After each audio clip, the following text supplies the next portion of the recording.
When the guns finally fell silent in May 1945, Europe was in ruins. But for the Soviet Union, the war hadn't ended. It had only shifted. Their cities were flattened. 27 million of their people were dead, and their soldiers carried memories of villages burned, families executed, and comrades slaughtered. And they knew who to blame. The German SS, the paramilitary backbone of Hitler's empire. For the Red Army, capturing S-men wasn't just a military victory. It was personal. These weren't prisoners of war in their eyes. They were executioners, war criminals, and butchers. And what the Soviets did with them in those final days was as brutal as the war that preceded it. The Shuttle, or SS, was the most feared organization in Nazi Germany. They weren't ordinary soldiers. They were Hitler's ideological warriors, running concentration camps, orchestrating massacres, and enforcing Nazi terror across occupied Europe. On the Eastern Front, Waffen-SS divisions were notorious for massacring civilians, torching villages, and executing partisans. By 1945, the Black SS uniform had become a symbol of terror. When the Red Army advanced into German territory, Soviet soldiers had no illusions. To them, capturing an SS man was not capturing a soldier. It was capturing a criminal. Accounts from the final battles in East Prussia, Poland, and Czechoslovakia tell the same story. Surrender often meant death. Soviet troops, hardened by 4 years of devastation, frequently executed SS men on the spot. Prisoners were lined up against walls or dragged into fields and shot without trial.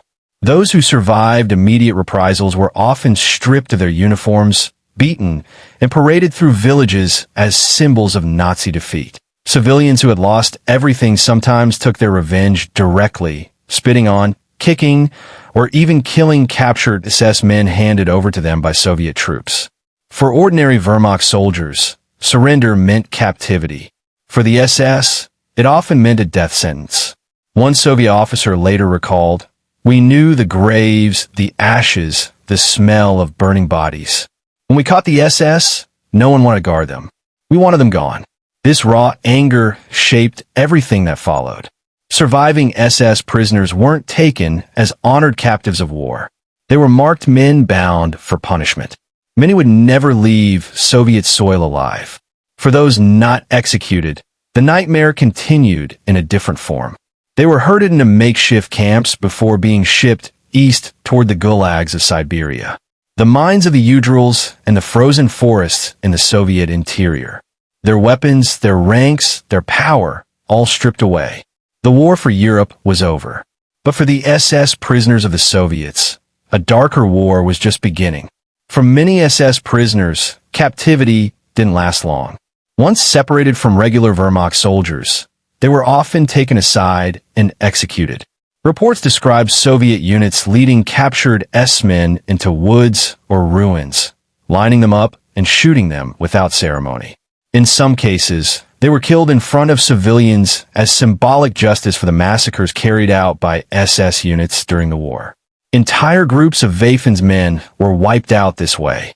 In Czechoslovakia and Hungary, Soviet forces carried out mass shootings of surrendered SS divisions. For the Red Army, this was not a war crime. It was revenge. Not all punishments were immediate executions. Some prisoners were humiliated. First, stripped of their uniforms, forced to march through villages, paraded before the civilians whose homes and families they had destroyed. Locals spat on them, beat them, or pelted them with stones. To many survivors of Nazi occupation, watching SS men degraded in public was a form of justice. For the SS, whose black uniforms had once commanded fear, this was the ultimate reversal. The collapse of power, prestige, and terror. Those who survived the first wave of executions faced another fate, deportation east. Thousands of SS prisoners were shipped into the Soviet Union, herded into trains, and taken to forced labor camps across Siberia, Kazakhstan, and the Urals. The Gulag system was infamous for its brutality. Prisoners were worked to exhaustion in coal mines, forests, and massive construction projects. Food was scarce, shelter was inadequate, and disease spread quickly. Many SS men starved or froze before the first winter was over. Historians estimate that tens of thousands of SS prisoners died in Soviet camps, their deaths unrecorded and unmarked. For the Soviets, their suffering was repayment for the horrors inflicted on the Eastern Front. Not every SS man vanished into the Gulag. Some were singled out for public trials. In Soviet cities like Kharkov, Kiev, and Minsk, captured SS officers were paraded before tribunals. The trials were often swift, heavily publicized, and designed as propaganda to highlight Nazi crimes. Defendants were accused of atrocities against civilians, partisans, and prisoners of war. Witnesses gave harrowing testimony. The verdicts were almost always the same: guilty. Sentences ranged from decades of hard labor to public execution by hanging. These trials served two purposes: to punish the guilty and to remind Soviet citizens of why their suffering demanded vengeance. For SS prisoners, captivity under the Soviets was rarely temporary. Even low-ranking men found themselves condemned to years of backbreaking labor. Unlike Western Allied camps, where release began within a few years, Soviet captivity stretched on for a decade or more. For many, it was a one-way journey into darkness from which they never returned. For most German soldiers captured in 1945, captivity meant a few years in Allied hands before release. But for S-men held by the Soviets, freedom remained out of reach. Many were sent deep into the USSR, where they spent not years, but decades behind barbed wire. The last significant group of SS prisoners weren't released until the mid-1950s, long after the war was over. Some weren't freed until 1955, when West German Chancellor Konrad Adenauer negotiated directly with Moscow for the return of thousands of surviving bows.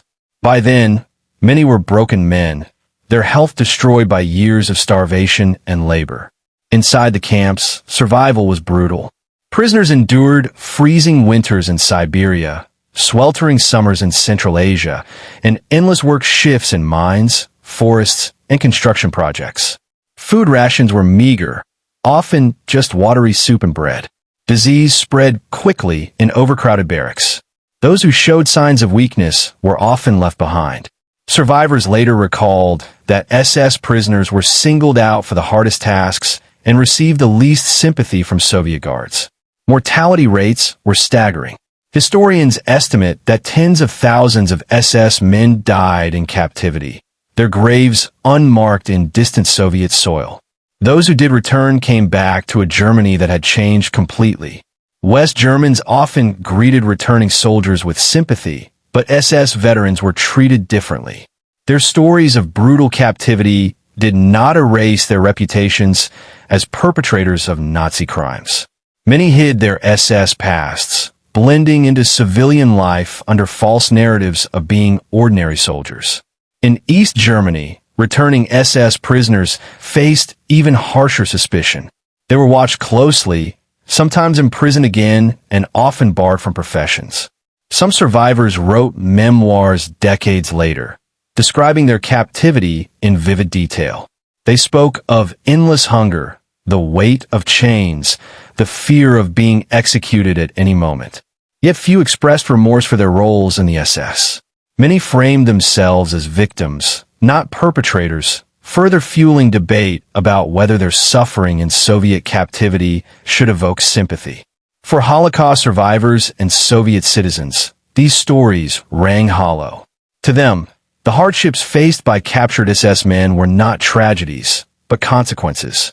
The treatment of SS prisoners remains controversial even today.